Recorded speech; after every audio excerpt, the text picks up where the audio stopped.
So the woman that's listening and she's like, okay, that sounds great, Lisa and Yeah. Jamie, awesome.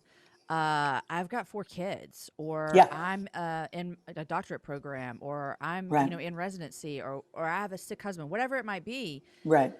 What are like, just give me some practical things of like, okay, so I don't want to fill myself with other things that will sustain me, like, Chick-fil-A nuggets. Right. That's me right now. I'm like, oh, I'm Although having I a think bad those are day. close to I earned Jesus. I some think those nuggets. are almost biblical. Yes. Somewhere in Leviticus, surely it talks Christian about chicken, Chick-fil-A guys. nuggets. Yeah. But what does that look like, even for those small steps of going, okay, I'm going to Yeah. today, and I think it's one day at a time. Like, I'm going to wake up today, and here's what it's going to look like. What are some practical things that you would say to women about that? Yeah. One of my favorite dead guys, I have platonic crushes on most of the dead theologians, was a guy named Thomas Chalmers. And Thomas Chalmers talked about, this sounds fancy, but listen to it. I think women will get this. He talked about the expulsive power of the new affection, the expulsive power. In other words, the more you fall in love with Jesus, that will crowd lesser things out of the way.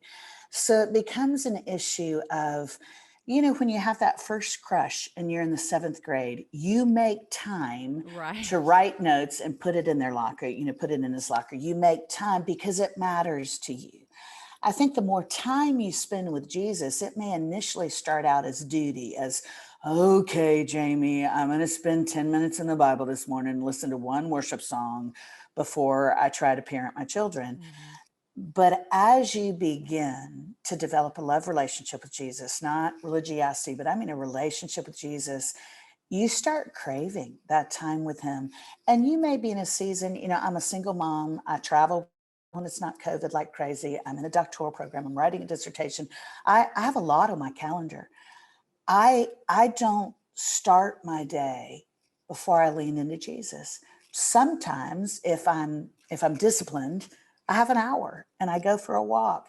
Sometimes when I'm just worn slap out, I have 5 minutes of quiet in the shower. But that 5 minutes becomes, man, that just becomes like this sanctuary for me. And I sing. It's best for me to only sing in the shower because I'm almost tone deaf. But I will sing and raise my hands in the shower. Mm. And in those 5 minutes of intimacy with Jesus, that sets the trajectory for the rest of my day. I tell women, I spend a lot of time with women in recovery from addiction. And I'll tell them, because they're like, Lisa, don't give us any Greek and Hebrew. Just give us something practical. And I'm like, okay, at least a couple of times a week, get laundry out of the dryer while it's still warm, throw it on your bed. And even if you've only got 2 minutes to lock the door, lean into that laundry and pray, Jesus, give me the grace to linger in your embrace, because it'll feel almost like you're leaning back into a person. And he is a tangible God. He's a practical God. He's an accessible God. He's not some ethereal existential idea.